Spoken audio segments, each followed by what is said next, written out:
안녕하세요. 건강 365 아나운서 최인경입니다.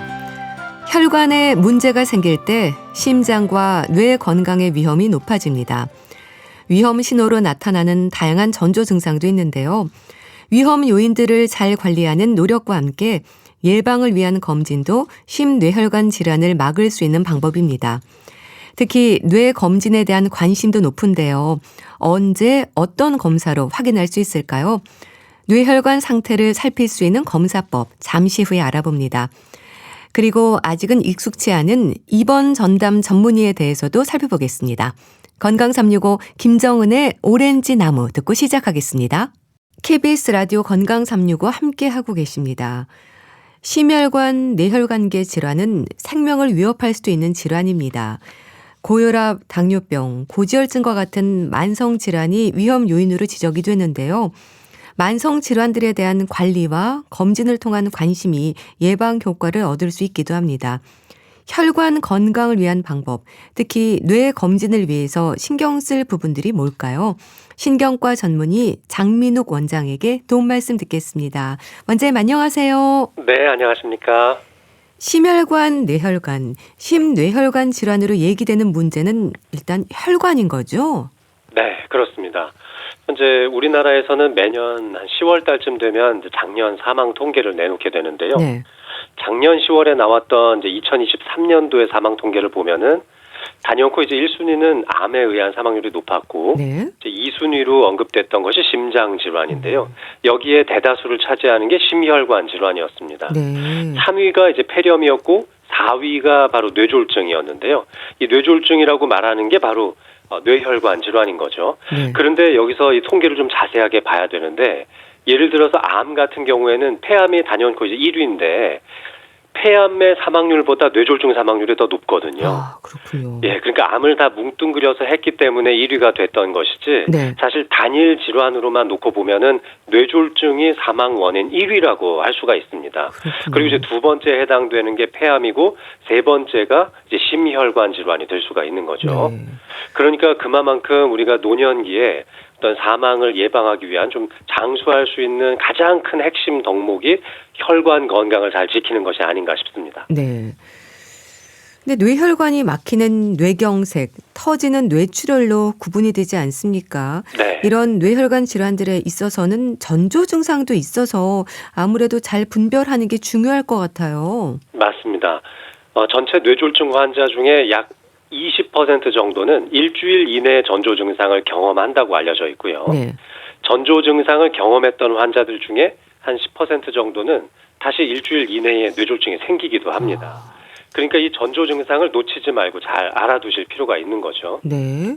특히 뇌혈관 같은 경우는 극심한 두통이 나타나는 경우도 있고, 네. 또 균형을 잡기 어려운 어지러움증이 동반되는 경우도 있어서 일상생활 중에 굉장히 흔히 나타날 수 있는 증상들로 뇌졸중의 전조일 수도 있기 때문에 네.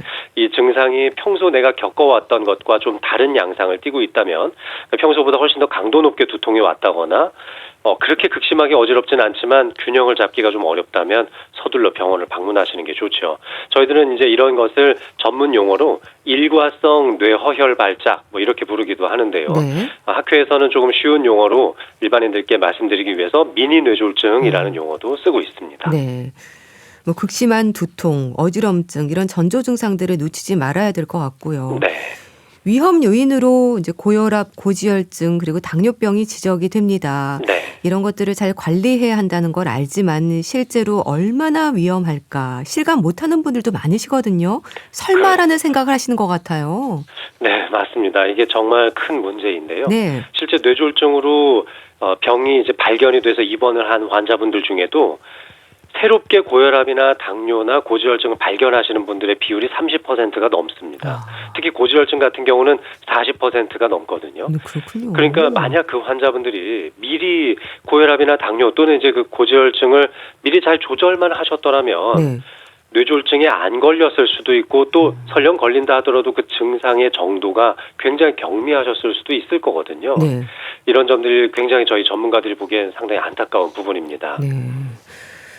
그런데 심혈관이나 뇌혈관 질환의 위험 요인으로 지적이 되는 그 말씀하신 고혈압, 네. 당뇨병, 고지혈증이 자체로는 특별한 증상이 없지 않나요? 맞습니다. 이제 자체로 특별한 증상은 없죠. 혈압이 많이 높아진다 해도 크게 내가 느껴지는 부분은 없으니까요. 네. 당뇨도 아주 심각하게 많이 증가되는 게 아니라면 아마 잘 모르실 거예요.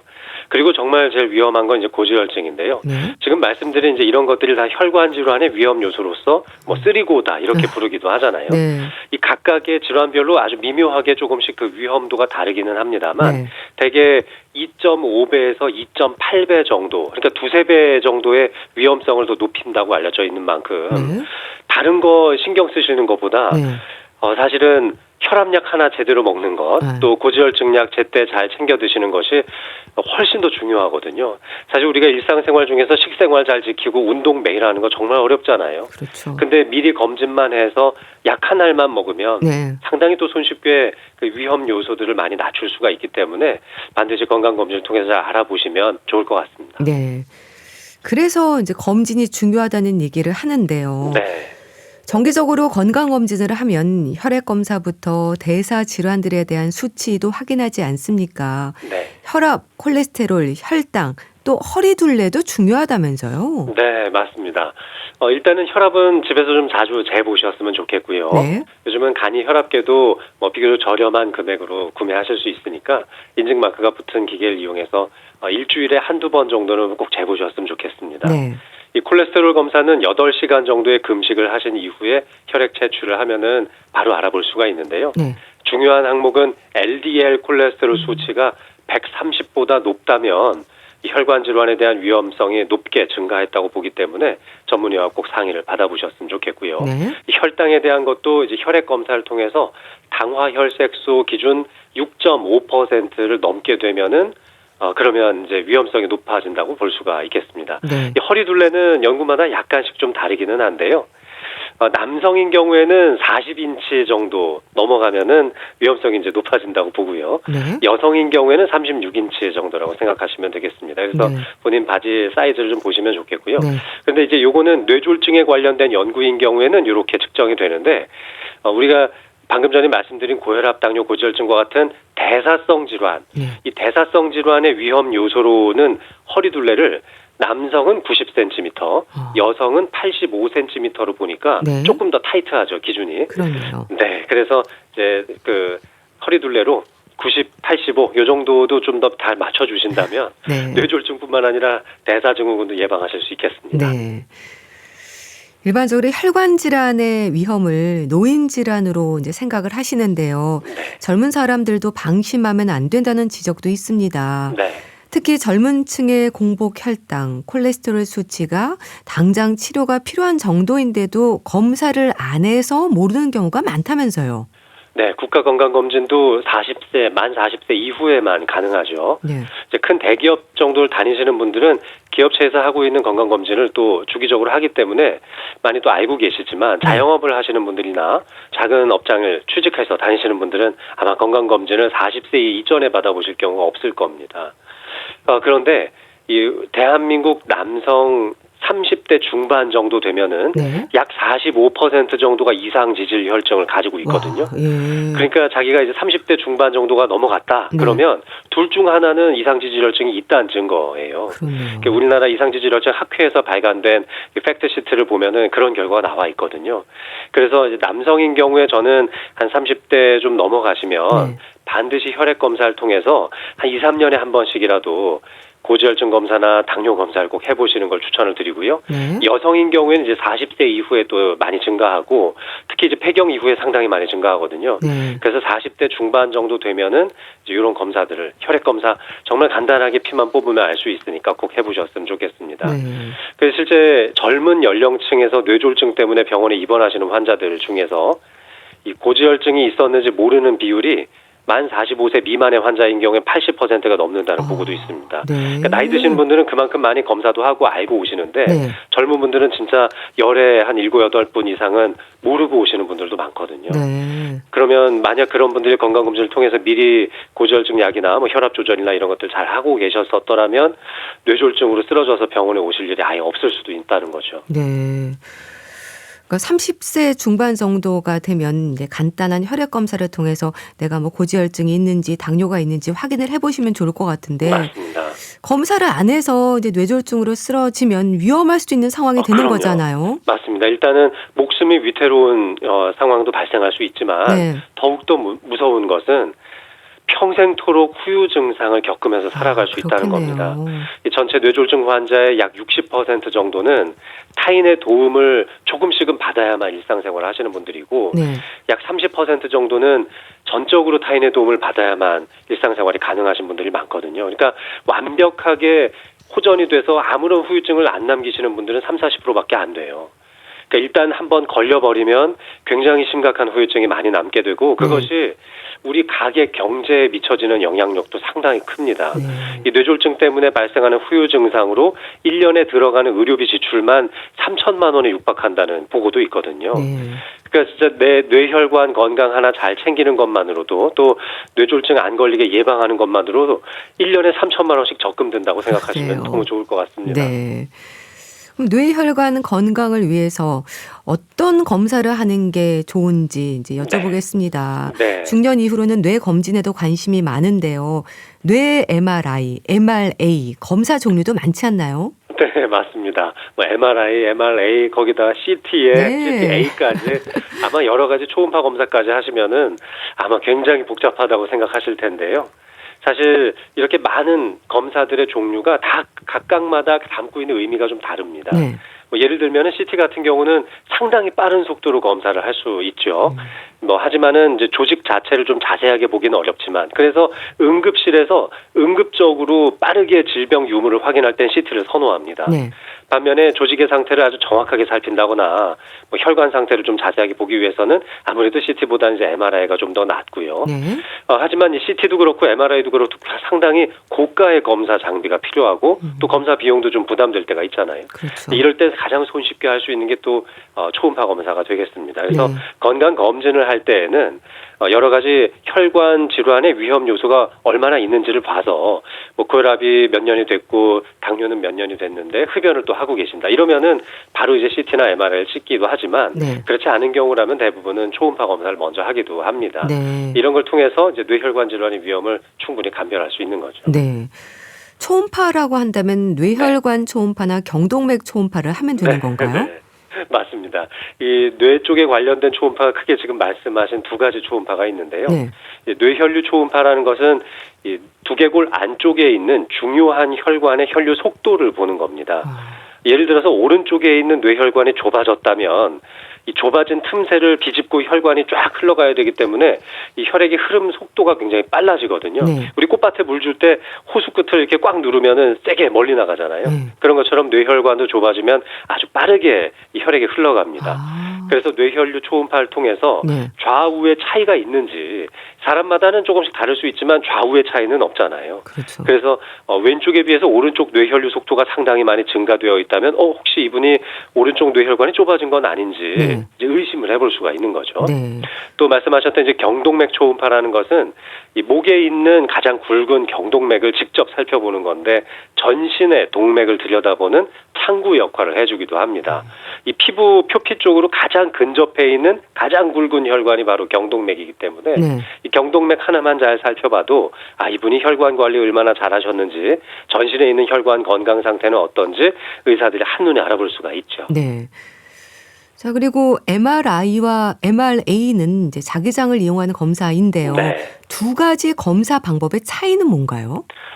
일단은 MRI라는 기계를 이용해서 하는 검사라는 이제 공통점이 있는데요. MRI라는 기계를 이용해서 일반적인 조직을 볼 때는 그냥 편하게 MRI 검사하자 이렇게 이제 말씀을 드립니다. 하지만 MRI 기계를 이용해서 혈관을 보고자 할 때는 MRI 기계로 MRA를 찍습니다라고 말씀드리죠. 이게 편하게 그냥 MRA 한번 해볼까요? 이렇게 말씀을 드리는 겁니다. 아까 전에 말씀드렸던 이제 CT 같은 경우도 혈관을 볼 때는 끝에 A라는 말을 붙입니다. 그래서 CTA, MRA 이렇게 A로 끝나는 검사가 있다면 혈관을 보는 검사라고 이해하시면 좋겠습니다. 그렇군요. 그러니까 MRI가 주로 뇌 자체에 대한 영상이라면 MRA 검사는 뇌보다는 뇌혈관을 보여주는 거라고 이해를 하면 되겠네요. 맞습니다.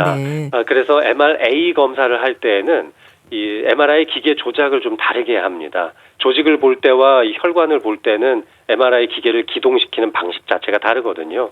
그래서 두 가지 검사를 동시에 할 수는 없고 네. 순차적으로 이제 하는 경우가 많습니다. 네. MRA 검사를 해보면 뇌혈관에 어디가 좁아졌는지 또 어느 부분이 조금씩 터져가려고 이제 뇌혈관 꽈리 같은 게 조금씩 부풀어 오르진 않는지 자세하게 볼 수가 있습니다. 네. CTA에 비해서 이제 MRA가 가지고 있는 장점은 일단은 이 조영제를 안 써도 되기 때문에 상당히 부담감이 네. 적다는 장점이 있습니다. 네.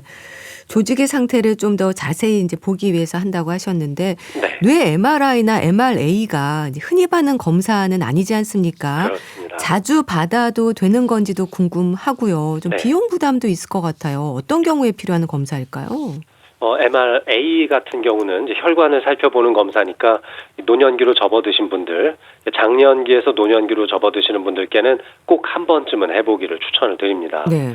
이 젊은 연령대에서도 상당히 이제 야근을 많이 한다거나 또는 피로도가 상당히 높다거나 아니면 이제 젊은 시절부터 고혈압이나 당뇨, 고지혈증과 같은 혈관 질환의 위험 요소를 일찍부터 알아오셨던 분들이라면 네. 40대 중반 정도에도 저는 MRA를 한 번쯤은 해보실 것을 추천드리고 있습니다. 네. MRI 같은 경우에는 실질적인 뇌 조직의 손상이 있는지를 보는 건데요. 네. 여기에 합당하는 의심되는 증상이 나타날 때 이제 MRI를 해보시면 되겠고요.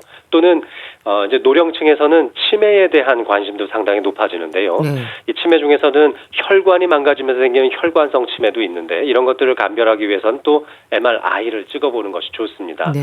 따라서 혈관 질환에 대한 위험 요소를 가진 중년의 분들, 그리고 또 노년기로 접어드시는 분들, 그리고 또 치매가 걱정되시는 분들, 이런 분들께는 MRI 검사들을 추천드리고 있습니다. 네.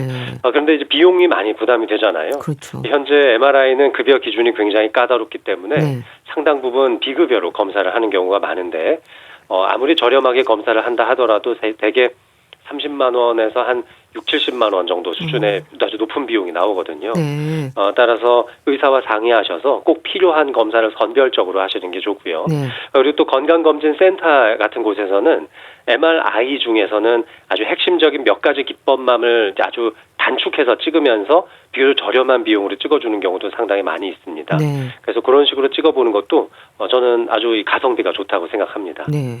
뭐 고위험군이나 습관적인 두통이 있거나 네네. 기억력 감퇴 이런 요인이 있다면 받아보는 게 좋겠네요. 그럼요. 네네, 상당히 도움이 됩니다. 그럼 뇌 MRI나 MRA 검사로 이상 소견이 나오면 어떤 조치가 내려지나요? 일단 혈관이 얼마나 막혀져 있느냐에 따라서 약을 어떻게 처방할지 결정하는데 네. 예를 들면 뇌 안쪽에 있는 혈관이 50% 이상의 협착이 있다면은 뇌졸중 발생 위험이 굉장히 높다고 보고 그렇죠. 네, 이런 경우에는 이제 선별적으로 항혈소판 제제와 같은 이제 흔히 우리가 아스피린이라고 기억하고 있는 이제 그런 항혈전제를 처방하기도 하고요. 네. 또 이렇게 혈관이 좁아지거나 또 부풀어 오르는 원인이 어디에 있는지 봅니다. 혈압이 너무 들쑥날쑥 하신 건 아닌지, 또 당뇨 전 단계에서 당뇨로 넘어가고 계시는 건 아닌지, 네. LDL 콜레스테롤 수치가 이제 130이 넘는지는 아닌지 봐서 각각의 원인 요소를 교정하는 게 가장 중요합니다. 네. 그렇게 우연히 받게 된 검사에서 심각할 수 있는 상태를 막은 경우도 많은가요? 그럼요. 많습니다. 그렇군요. 혈관이 7, 80% 이상 막히신 분들께 고지혈증 약을 굉장히 고농도로 처방해서 네. 한 6개월 정도 복용시킨 이후에 혈관벽이 굉장히 깨끗해지는 경우도 보기도 하거든요. 만약 그대로 두었다면은 6개월, 1년 안에 뇌졸중이 발생했을지도 몰랐던 분들인 거죠. 네. 뭐 혈압 상태라든지 당뇨 전 단계는 아닌지 뭐 콜레스테롤 수치를 본다고 하셨는데 네. 물론 검사를 받고 이상이 없다고 해서 무조건 안심해도 된다는 건 아닐 것 같습니다. 맞습니다. 생활 습관 관리가 중요할 것 같아요. 결국은 우리가 계속 나이를 먹게 되고 언젠가는 또 혈압도 올라가고 고지혈증 조절도 언젠가부터는 또 안 될 수 있을 가능성이 높거든요. 네. 따라서 지금 나의 생활 습관, 내가 어떤 음식을 먹는지, 평소 얼마나 많이 몸을 좀 쓰면서 사는지, 건강하고 즐겁게 운동을 얼마나 많이 하는지 굉장히 중요합니다. 하지만 이렇게 생활 습관을 개선하는 것만으로도 상당 부분 이제 위험성을 낮출 수는 있지만 네. 끝까지 안 되는 경우도 있거든요. 이럴 때는 어쩔 수 없이 이제 약을 복용하셔야죠. 네. 근데 하루에 이제 저희가 운동을 권고할 때 하루에 최소 한 40분 정도, 3, 40분 이상은 고강도의 유산소 운동 하시라고 말씀드리는데 네. 숨찬 운동 하루에 30분 이상 하기 굉장히 어렵거든요. 그래서 사실 그런 노력의 몇 배만큼 이제 고혈압이나 당뇨, 고지혈증에 대한 어떤 약을 먹어서 그 위험 요소를 잘 조절하는 것이 몇 배 더 안전한 방법이기도 합니다. 네. 그래서 약도 좀 드시고 그리고 또 평상시에 생활 습관 개선도 잘 하시면 아주 뭐 일석이조겠죠. 네. 좀 약의 효과로 조절이 된다는 생각도 생활 습관 관리와 함께 하셔야 되는 거네요. 네, 근데 맞습니다. 만성 질환이다 보니까 임의로 약을 줄이거나 중단하기도 하는데 네. 거기서 오는 위험도 있지 않을까요? 이 뇌졸중 환자분들 중에 약 20% 정도, 한 15%에서 20% 정도가 임의로 약을 중단했다가 뇌졸중에 걸리시는 분들이거든요. 네. 그래서 그 약에 대한 두려움, 또 약 한 번 먹으면 평생 먹어야 되지 않을까 하는 어떤 찝찝한 마음 때문에 드시다가 중간에 자꾸 중단하시는 분들이 있는데, 네. 이 중단했을 때 저희가 리바운드 효과라고 해서 공이 다시 확 튀어오르는 것처럼 네. 약을 끊었을 때 내 손에 들고 있던 이 얌체공이 떨어지는 거거든요. 그렇군요. 그럼 얌체공이 딱 떨어지다 확 다시 튀어올라잖아요. 그때 뇌졸중이 다시 걸리는 겁니다. 그래서 이런 리바운드 효과가 안 생기게 하기 위해서 중간에 약을 끊으시려고 한다면 전문의와 상의하셔서 서서히 줄여보면서 네. 혈액 검사를 해보고 혈압도 재보고, 그래서 어느 정도까지 줄일 수 있는지 상의를 해보셨으면 좋겠어요. 네. 근데 그만큼 약을 줄일 만한 어떤 의지가 있는 분들이라면 일상생활이나 운동도 되게 열심히 하시는 그렇죠. 분들이거든요. 네. 그럼 저는 의사와 상의해서 조금씩은 줄여갈 수 있는 여지가 있지 않을까 하는 생각도 합니다. 하지만 네. 절대로 임의대로 한 번에 약을 끊으시는 일은 절대로 없으셨으면 좋겠습니다. 네, 알겠습니다. 자, 오늘은 혈관 건강을 위한 방법 중에 뇌 검진에 대해서 자세히 알아봤는데요. 신경과 전문의 장민욱 원장과 함께했습니다. 말씀 감사합니다. 네, 고맙습니다. KBS 라디오 건강 365 함께하고 계신데요. 김광석의 자유롭게 듣고 다시 오겠습니다. KBS 라디오 건강 365 함께하고 계십니다. 사고나 질환으로 병원 입원 생활을 할 때가 있습니다. 그럴 때 환자는 물론 보호자들도 하루 한두 번의 회진 시간을 기다리죠. 현실적으로 의료진을 만날 기회가 많지 않기 때문에 회진에서 의사를 만나게 되는 건데요. 지난 6월 21일 대한입원의학회가 만들어졌습니다. 물론 이미 상급 종합병원을 중심으로 하는 입원의학과가 있긴 하지만 그런 과도 있나 싶을 정도로 잘 모르는 경우도 많은데요. 입원 전담 전문의들이 함께하는 대한입원의학회는 어떤 의미일까요? 대한입원의학회장이신 연세대학교 용인세브란스병원 입원의학과 경태영 교수에게 도움 말씀 듣겠습니다. 교수님 안녕하세요.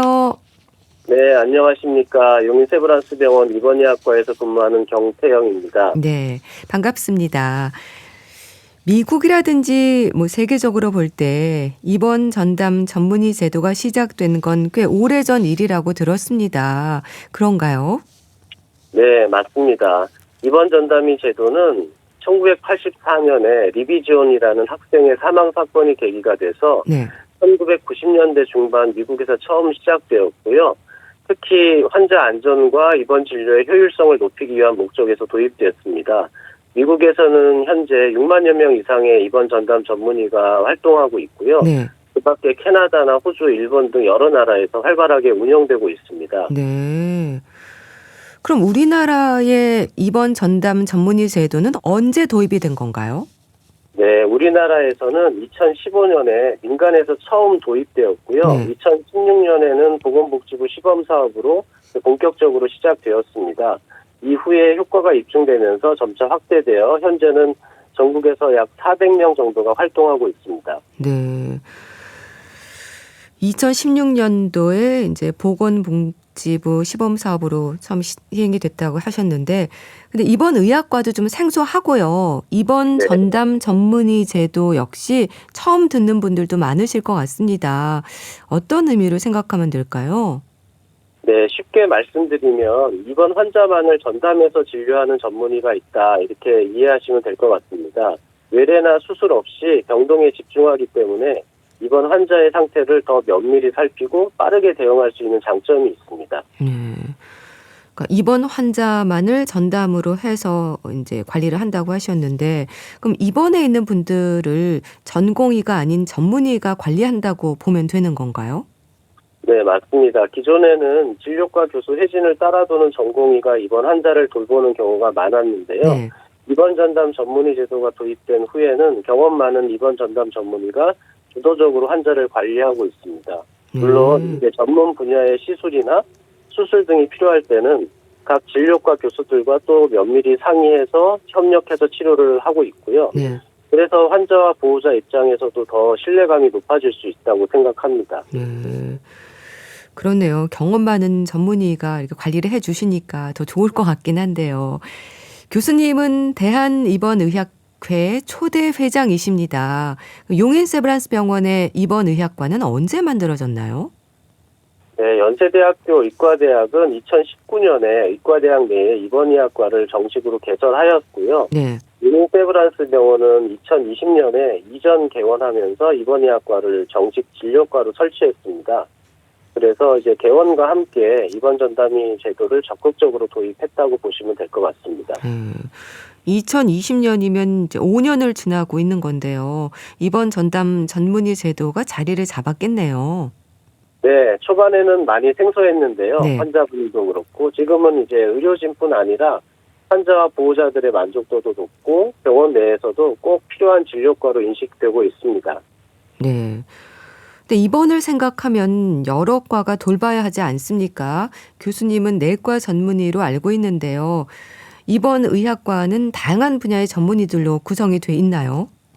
네, 맞습니다. 처음에 입원 전담 전문의 제도가 도입될 때 정부에서는 전문 과목을 구분하지 않고 네. 도입을 했고요. 저희 입원의학과에도 내과뿐 아니라 외과, 가정의학과, 응급의학과, 신경과 등 다양한 배경의 전문의들이 함께 하고 있습니다. 네.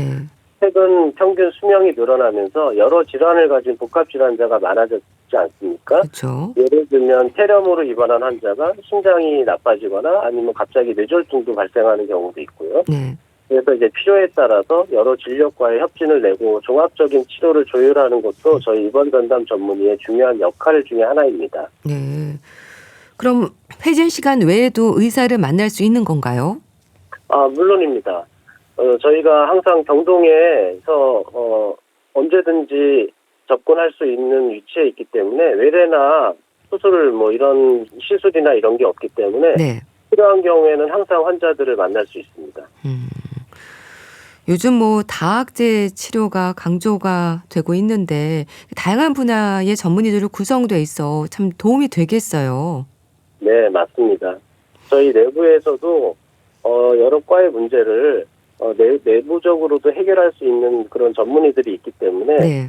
굉장히 진료 효율성도 높고 그다음에 의사 결정도 굉장히 빠르게 되죠. 어떻습니까? 이번 의학과를 운영하면서 느끼는 부분도 많으실 것 같은데요. 일단 의료진들에게도 좀 긍정적인 효과가 있는 걸까요? 네, 물론입니다. 입원 전담 전문의가 병동을 전담하기 때문에 외래 진료나 수술에 집중하는 다른 과 의료진들도 업무 부담이 당연히 줄게 되고요. 네. 전체적인 진료 효율이 높아졌다고 볼 수 있습니다. 일종의 역할 분담이라고 생각하시면 좋을 것 같습니다. 네. 이 초고령 사회를 살면서 노인 환자나 복합적인 중증 질환을 가진 분들도 많을 텐데요. 아무래도 집중 관리가 될 수 있다는 점에서도 필요하지 않나 싶은데 대한입원의학회를 만들게 된 이유가 있을까요? 네, 맞습니다. 고령의 중증 복합 질환자가 늘어나는 상황에서 입원 환자에 대한 전문적인 관리가 매우 중요하게 대두되어 왔습니다. 네.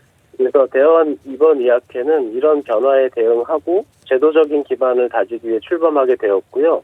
단순히 그동안 전공의들이 맡아왔던 일을 대체하는 인력이라는 개념을 넘어서 네. 하나의 전문 진료 분야로 도약하는 전환점이 될 것으로 기대하고 있습니다.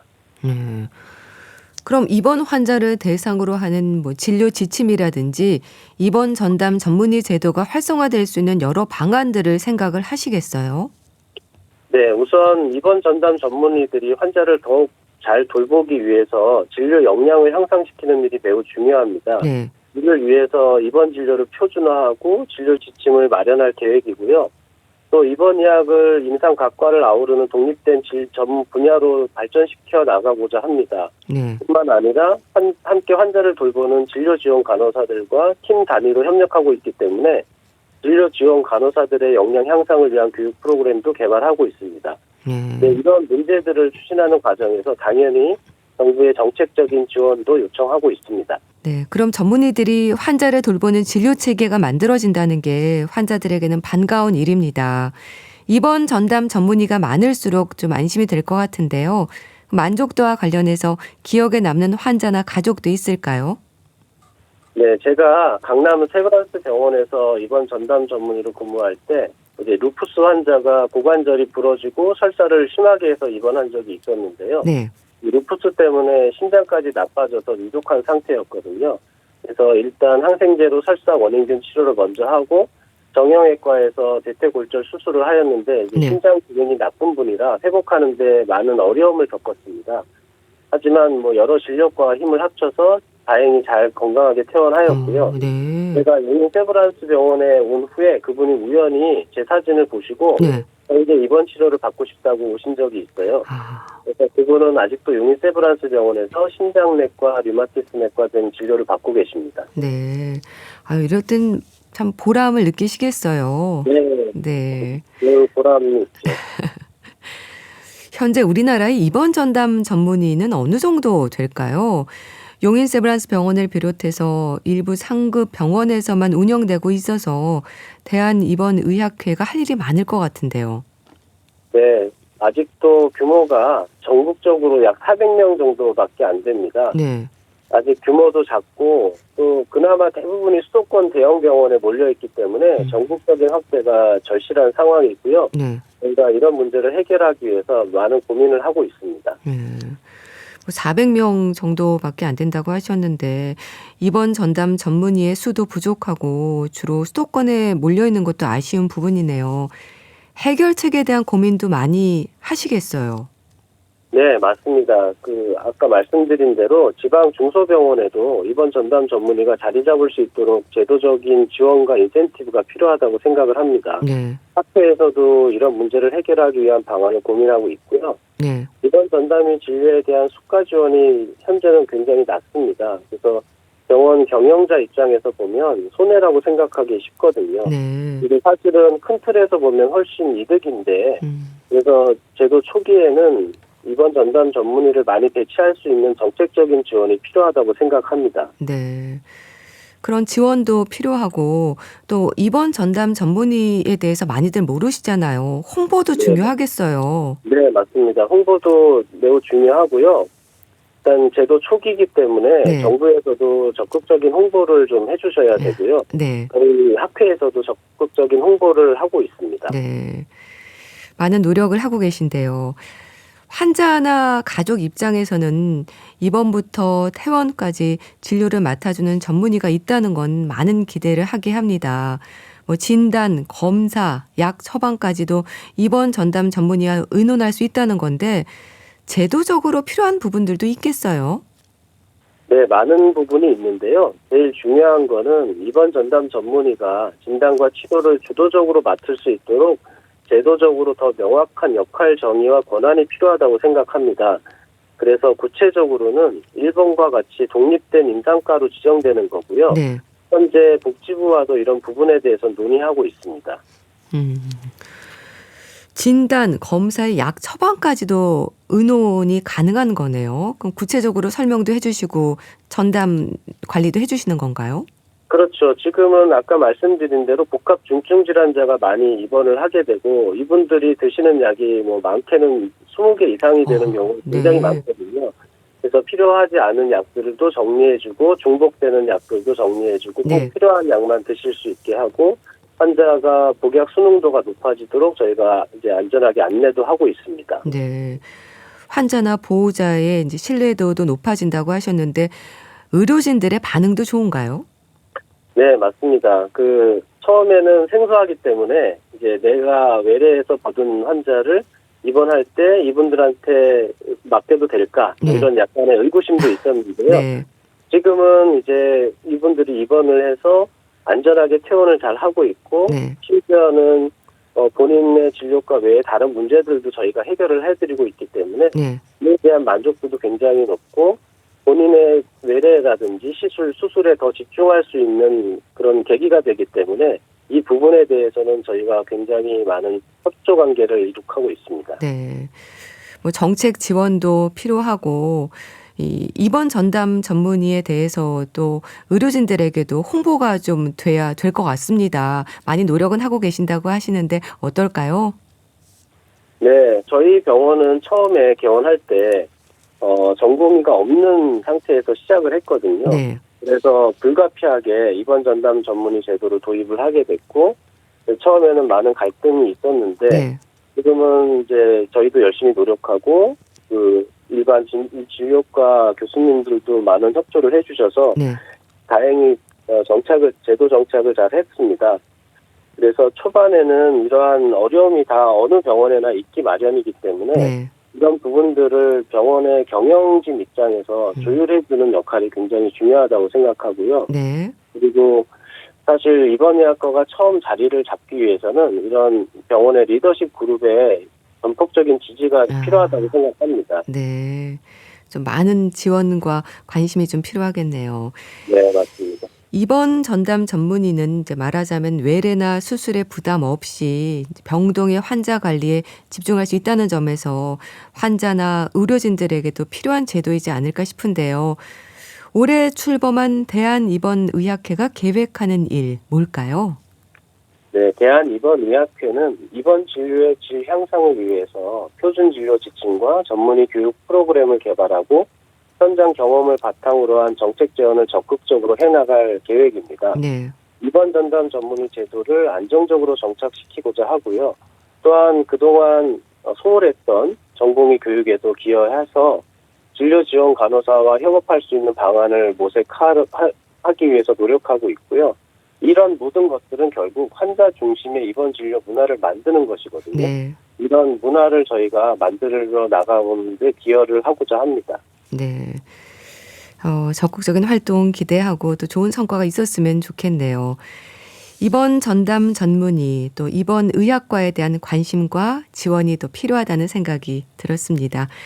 자, 오늘은 대한입원의학회장이신 연세대학교 용인세브란스병원 입원의학과 경태용 교수와 함께 말씀 나눠봤는데요. 잘 들었습니다. 감사합니다. 네, 감사합니다.